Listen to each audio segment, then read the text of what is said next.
कहानी है, न पूछो जमाने से क्या हमारी कहानी है, हमारी पहचान तो बस इतनी है कि हम सब हिंदुस्तानी हैं।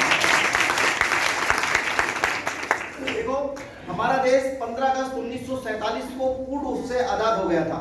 हमारे जो नेता थे वो 15 अगस्त की शाम को पूरा हिंदुस्तान बहुत खुशी मना रहा था कि हम आजाद हो गए, लेकिन हमारे नेताओं ने चैन की नींद नहीं ली थी, क्योंकि जो भी कानून था वो अंग्रेजों के द्वारा बनाया हुआ कानून हमारे यहाँ चलता था। 1946 से हमारा संविधान जो है बनना शुरू हुआ।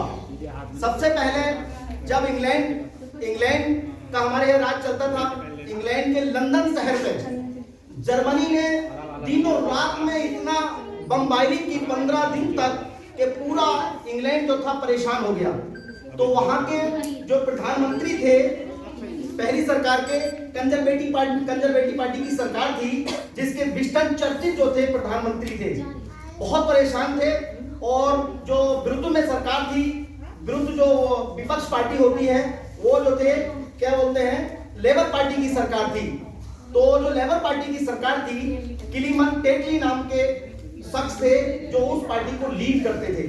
उन्होंने हिंदुस्तानियों से कहा कि अगर इस जंग में आप हमारा साथ दोगे तो हम पूरे देश को आपके आजाद कर देंगे और हम पूरा देश छोड़ के चले जाएंगे।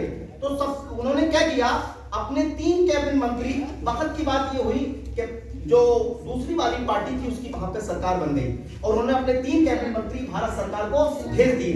जब भारत सरकार को वो 3 कैबिनेट मंत्री भेजे तो जब से कैबिनेट का विस्तार होना शुरू हुआ।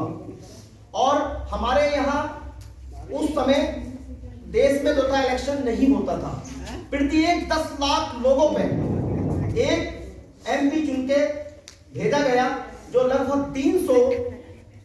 389 सदस्य थे हमारे संविधान में। शुरू में जब संविधान बनना शुरू हुआ तो कितने सदस्य थे? 389 सदस्य थे, जिसमें 15 महिलाएं थी। उस समय जब वो सदस्य तब नियुक्त कर लिए गए थे तो अस्थाई एक सदस्य नियुक्त किया गया था, जिनका नाम था सचिदानंद सिंह। उनको अस्थाई सदस्य नियुक्त किया गया और वो केवल 2 दिन के लिए अस्थाई सदस्य बने। वो जो थे सबसे पहले 11 दिसंबर 1946 को अस्थाई सदस्य बने। 2 दिन के बाद 11 दिसंबर 1946 को डॉक्टर राजेंद्र प्रसाद को भारत का स्थायी सदस्य मनोनीत किया गया। जिस दिन उनको भारत का स्थायी सदस्य मनोनीत किया गया था, उसी दिन हमारे लिए एक सलाहकार को नियुक्त किया गया था, जिनका नाम था बी.एन. राव जी था। बी.एन. राव थे। जब सलाहकार नियुक्त कर दिए गए तो बी.एन. राव जी ने पूरी प्रक्रिया तैयार की। उन्होंने फिर 13 दिसंबर 1946 को उद्देश्य कमेटी की गठन किया।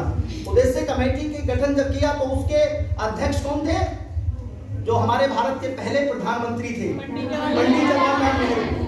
उसके बाद वो बन गए तो संघ समिति का गठन किया गया।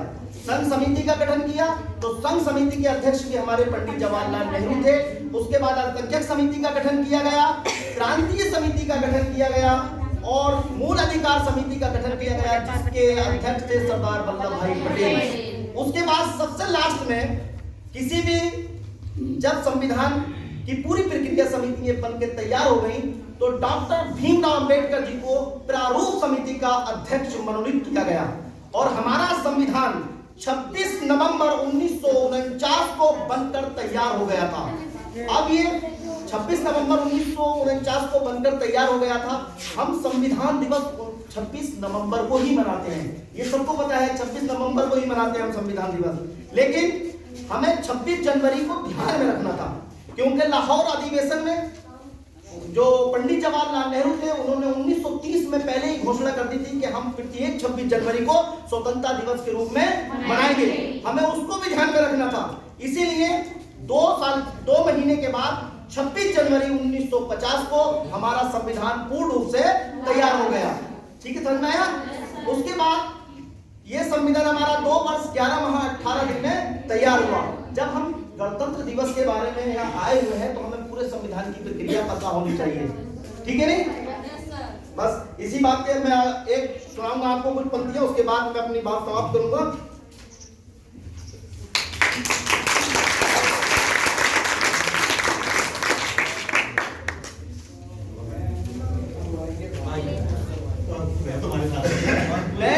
हूँ मिट्टी पे अक्सर, बैठ जाता हूँ मिट्टी पे अक्सर, क्योंकि मुझे अपनी औकात अच्छी लगती है। बैठ जाता हूँ मिट्टी पे अक्सर, क्योंकि मुझे अपनी औकात अच्छी लगती है। मैंने समंदर से सीखा है जीने का सलीका, चुपचाप से बहना और अपनी मौज में रहना। ऐसा नहीं कि मुझ में कोई ऐब नहीं, ऐसा नहीं कि मुझ में कोई ऐब नहीं, पर सच कहता हूं मुझ में कोई फरेब नहीं। जल जाते हैं मेरे अंदाज से मेरे दुश्मन, जल जाते हैं मेरे अंदाज से मेरे दुश्मन, क्योंकि एक जमाने से ना मैंने मोहब्बत बदली और ना अपने दोस्त बदले। एक घड़ी खरीद कर हाथ में क्या बांधी, एक घड़ी खरीद कर हाथ में क्या बांधी, वक्त पीछे ही पड़ गया मेरे। एक घड़ी खरीद कर हाथ में क्या बांधी, वक्त पीछे ही पड़ गया मेरे। सोचा था घर बनाकर बैठूंगा सुकून से, सोचा था घर बनाकर बैठूंगा सुकून से, पर घर की जरूरतों ने मुसाफिर बना दिया।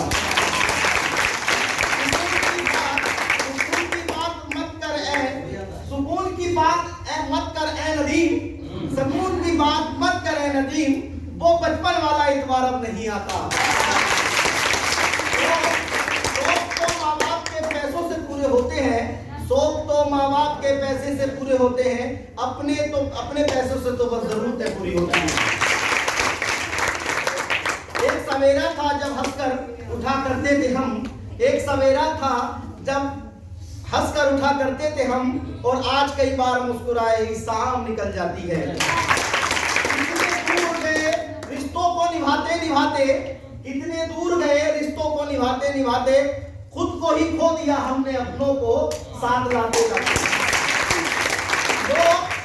लोग कहते हैं हम मुस्कुराते बहुत हैं, बच्चे भी कहते हैं, लोग कहते हैं हम मुस्कुराते बहुत हैं, और हम थक गए दर्द को छिपाते छिपाते।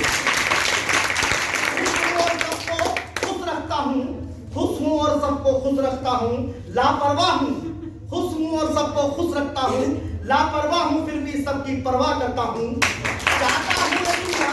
चाहता हूँ ये दुनिया बदल दूं, मगर तो वक्त की रोटी कमाने में फुर्सत नहीं मिलती। महंगी से महंगी घड़ी खरीद कर देख ली, महंगी से महंगी घड़ी खरीद कर देख ली, फिर भी ये वक्त मेरे हिसाब से नहीं चला। नहीं, मुझे जिंदगी का इतना तजुर्बा नहीं, पर सुना है लोग सादगी में जीने नहीं देते। दो बातें अपनों से दूर कर देती हैं, समझो, दो बातें अपनों से दूर कर देती हैं, एक अहम और दूसरा वहम। जिन दो लोगों में ये बात होती है वो दूसरे अपनों से दूर कर देते हैं। ख्वाहिश नहीं मुझे मशहूर होने की, ख्वाहिश नहीं मुझे मशहूर होने की, आप मुझे पहचानते हैं बस इतना ही काफी है। अच्छे ने अच्छा और बुरे ने बुरा कहा मुझे, अच्छे ने अच्छा और बुरे ने बुरा कहा मुझे, न जाने मुझे क्यों, क्योंकि जिसकी जितनी जरूरत थी उतना ही पहचाना मुझे।